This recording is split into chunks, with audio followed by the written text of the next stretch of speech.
Right a program to calculate length of the string, यानी user से हमें एक स्ट्रिंग इनपुट करवानी है और उसकी लेंथ क्या होगी वो कैलकुलेट करके प्रिंट करवानी है। तो आइए इस प्रोग्राम को बनाते हैं। सबसे पहले तो हमें करना क्या है, हमें एक कैर टाइप का एरे बनाना पड़ेगा। लेट्स से str, साइज कुछ रख लेते हैं 20। अब हमें क्या करना है, यूजर से एक स्ट्रिंग इनपुट करवानी है। तो हमने सिंपली लिखा printf, ठीक है, और इसमें लिख देते हैं enter a string, enter a string, कुछ भी स्ट्रिंग वो एंटर करेगा। ओके, अब हमको लिखना होगा गेटS और इसमें लिख देंगे str। तो स्ट्रिंग तो इनपुट हो जाएगी। अब जो भी स्ट्रिंग इनपुट हुई है, अब हम कुछ एग्जांपल ले लेते हैं, है ना, स्ट्रिंग का कुछ एग्जांपल ले लेते हैं क्योंकि हमें उसकी लेंथ कैलकुलेट करनी है। तो फॉर एग्जांपल हमने स्ट्रिंग इनपुट करवाई कंप्यूटर, यूजर ने एंटर किया है कंप्यूटर, ठीक है। तो कंप्यूटर इस तरीके से स्टोर हो जाएगा, ठीक है,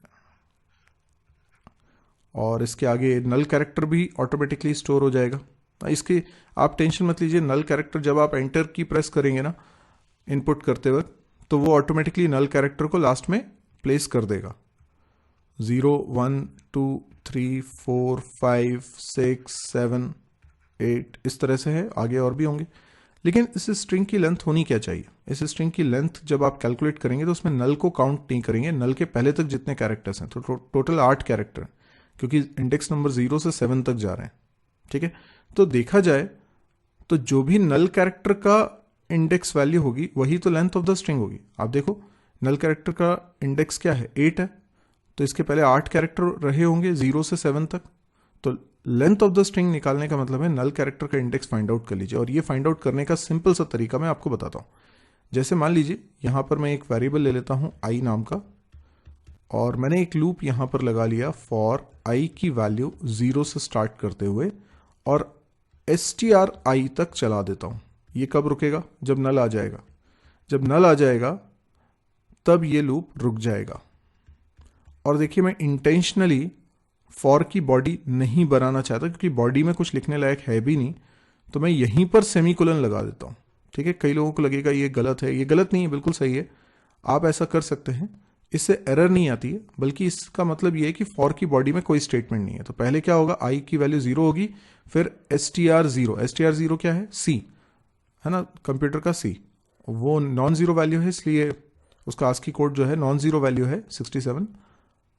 तो ये नॉन जीरो होने के कारण ट्रू हो जाएगा। फिर i प्लस प्लस पे जाएंगे क्योंकि कोई बॉडी नहीं है इसकी, डायरेक्ट i प्लस प्लस पे जाएंगे, i की वैल्यू 1 हो जाएगी, str1 को चेक करेंगे, वो भी नॉन जीरो है, ट्रू हो जाएगा, i की वैल्यू 2 हो जाएगी, फिर चेक करेंगे, फिर i की वैल्यू 3 हो जाएगी। ऐसे करते हुए i की वैल्यू जब 8 हो जाएगी तो str8 नल है यानी 0, तो फॉल्स हो जाएगा।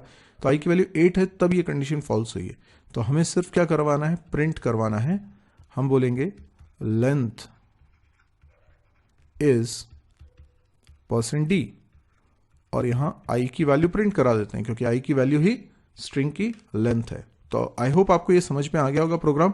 अब इसको मैं जल्दी से बनाकर और दिखा देता हूं आपको ताकि प्रूव हो जाए जो हमने डिस्कशन किया। हम सबसे पहले यहां लिख रहे हैं मेन के बाद इसके अंदर लिख रहे हैं एक कैर टाइप का एरे str, साइज ले लेते हैं 20।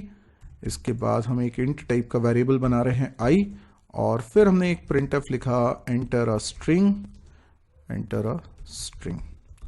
ओके, इसके बाद गेट्स में लिखते हैं str, और फिर हम एक फॉर लूप लगा रहे हैं जिसमें i की वैल्यू 0 से लेकर str i तक चलाएंगे, यानी जब तक कि नल कैरेक्टर नहीं आ जाता तब तक ये चलेगा, i प्लस प्लस, और इंटेंशनली मैंने यहां लगाया है सेमीकोलन।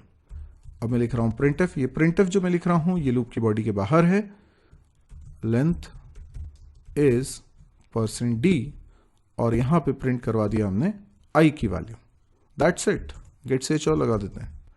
ये हमारा प्रोग्राम बनके तैयार हो चुका है। अब इसको रन करके और मैं दिखा देता हूं, कंप्यूटर ही मैं इनपुट कर दूंगा। तो देखिए एंटर अ स्ट्रिंग, मैंने यहां पे स्ट्रिंग एंटर करी कंप्यूटर, और देखिए लेंथ क्या आ रही है 8।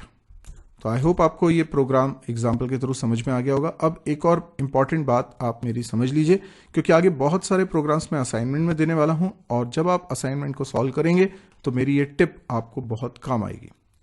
जब भी आप स्ट्रिंग के ऊपर बेस्ड कोई क्वेश्चन सॉल्व करेंगे तो बहुत ज़्यादातर केस में ऐसा ही होगा कि आपको उसको कैरेक्टर बाय कैरेक्टर एग्जामिन करना होगा। फॉर एग्जाम्पल, ये एक स्ट्रिंग है।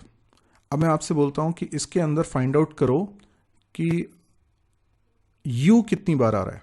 ठीक है, अब u इसमें एक बार तो आ ही रहा है, एक से ज़्यादा बार भी आ सकता था, तो हमें ये पता करना है कि u कितनी बार आ रहा है। तो आपको हर एक कैरेक्टर को एग्जामिन करना पड़ेगा। सबसे पहले आप देखोगे str0 में क्या है, क्या u रखा है। अगर रखा है तो आप एक काउंटर वेरिएबल बना लोगे जिसकी वैल्यू लगातार इंक्रीज करते जाओगे।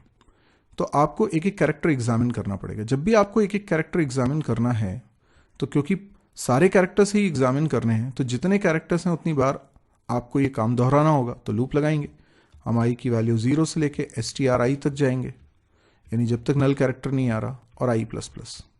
ये लूप आपको अक्सर लगाना पड़ेगा स्ट्रिंग से रिलेटेड प्रॉब्लम्स में, और इसके अंदर stri लिखने का मतलब होगा आप एक पर्टिकुलर कैरेक्टर की बात कर रहे हैं depending on the value of i। तो ये आपको लगभग हर बार करना पड़ेगा, ज़्यादातर क्वेश्चन में करना होगा। तो आप लोग ध्यान रखिएगा इस लॉजिक को, ताकि आप बिल्कुल ब्लैंक ना हो जाएं, इस तरह के क्वेश्चंस आप कर पाए। ठीक है, तो चलिए आज के लिए इतना ही। Thank you.